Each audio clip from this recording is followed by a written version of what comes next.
Banco Santander has had a big year. Give us a sense of how big a year it's been. It's been a great year. Our numbers will be totally on track to deliver all the numbers in our 3-year plan. And again, in 25, we're going to reach our profitability, 16.5%. And for shareholders, great value creation, increasing dividend per share. Our share price is up 100%, but there's still a lot of inherent value in our stock. Our multiples are still very attractive compared to US banks, for example. We're trading at a bit under 10 times price earnings. And we deserve a premium to Europe, and I would say even to the US banks, because our profitability is getting better and we have growth. What were the main drivers of the success you've had this year? So I say it's an overnight success, 10 years in the making. So since I took over, I inherited a group of banks. It was a big bank, but many different geographies, different business models, very disconnected. And the whole vision is to bring them all together under a single open financial services platform. And that's what we have been working on. So this year, every single one of our 5 businesses is growing. We have simplified the organization. We sold Poland. We bought in the UK, so our UK business now is at scale. And this is really the opportunity at Santander. We have profitable growth for many years, organically. Santander succeeded in selling half of its Polish unit this year, while other European banks, including UniCredit and BBVA, had a tough time getting deals done. As you say, you sold Poland, you bought in the UK. There were other banks in Europe that tried to do transactions this year that didn't go so well. How come you got it done? Well, the sale of Poland was the largest cross-border M&A in Europe in a decade. And in today's world, where governments defend their countries and regulation is what it is, friendly deals are the way to go. And so I believe that's the secret. As you say, Banco Santander, as you inherited it, is pretty far flung. I mean, you've got obviously Spain, you've got Europe, you've got UK, you've got US, Mexico, Brazil. How much is that helping Banco Santander, that diversification? So in today's economy, either you're large and you have global scale, or you're very specialized. And we have the scale. We're one of the largest banks in the world by number of customers, 180 million. That's more than the number 1 and number 2 bank in the United States together. We have added 60 million customers in the last 10 years. And so, that scale, to benefit from that scale, to have the operating leverage, you need to work across the company. You cannot just work separately by business or by geographies. One of your goals has been efficiency, increasing the efficiency of the bank. How much success have you had? How much further can you take it? We're only just scratching the surface of our potential as a group. We have Gravity, our core operating system. We have our payments core system, which is allowing us to reduce cost per transaction in the last few years by 1/3. What is now coming is what you as a customer are going to see, which is the open bank, the front end. This year we'll have flat to down cost and growing top line. And this should continue into the next few years. And again, organically. We are in markets with 1.2, 1.3 billion people, where we are at scale in each one of them. And building our own platforms is something that very few banks, very few companies have in the world today. One of Santander's strongest verticals is its auto lending business, working with dealerships at 14,000 points of sale, as well as through its digital platform, Open Bank. The last 2 years, delinquencies were very low during COVID, have normalized, so they have been going up. But our final loss rate is actually stable over the last 12 months.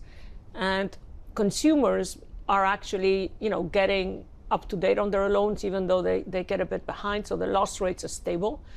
And we're not seeing anything right now that tells us the US consumer, on average at least, is having any issues. It's very solid. We see interest rates coming down in Europe now. What does that do to your bank and to banks generally?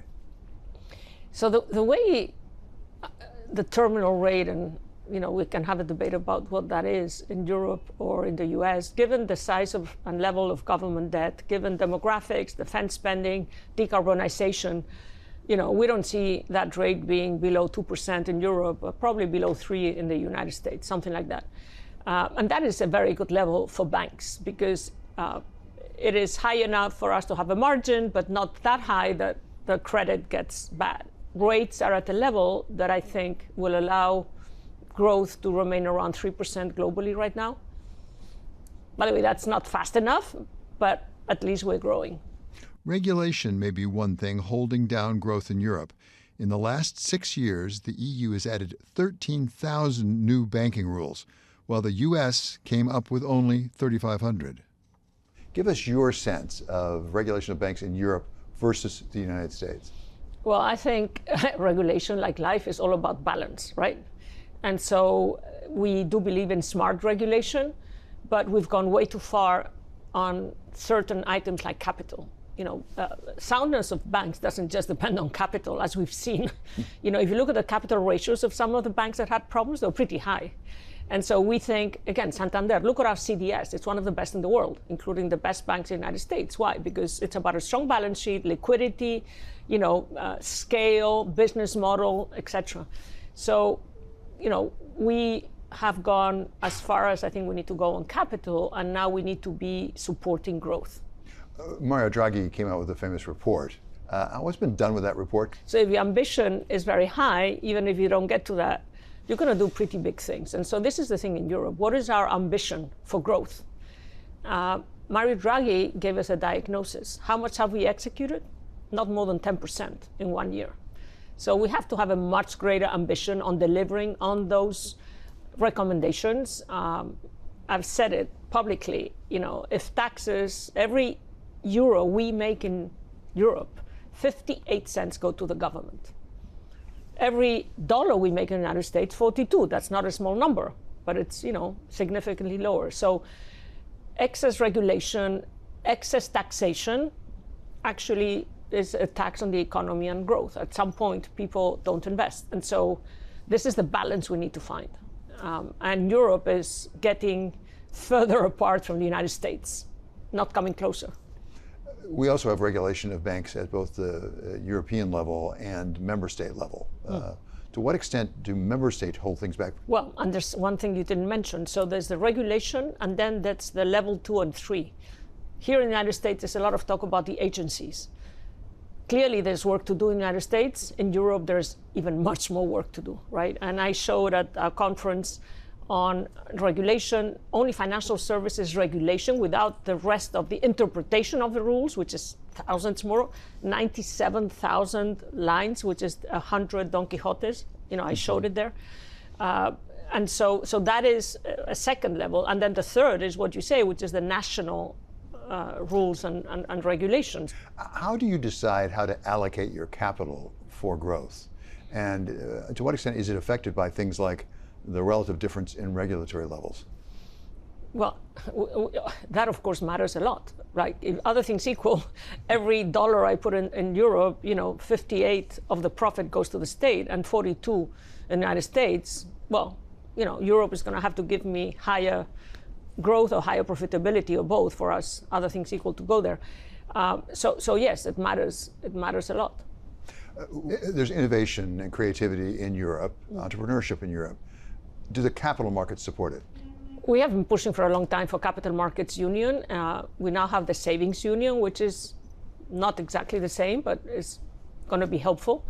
The reality is that most of SME commercial lending comes from banks. And that is why it's so existential and urgent that we increase the ambition for change. Because we will only be more competitive if there's more investment. This is coming from smaller and medium-sized companies, and a lot of that lending comes from the banks. And that's why capacity to lend has to expand. And that is what, again, regulation, smart regulation would be very helpful. Is there any prospect of a unified banking regulatory system in Europe? Well, how many years did it take to build the United States? 200? Europe, we've been going at this for 50 or 60 years. So it will happen.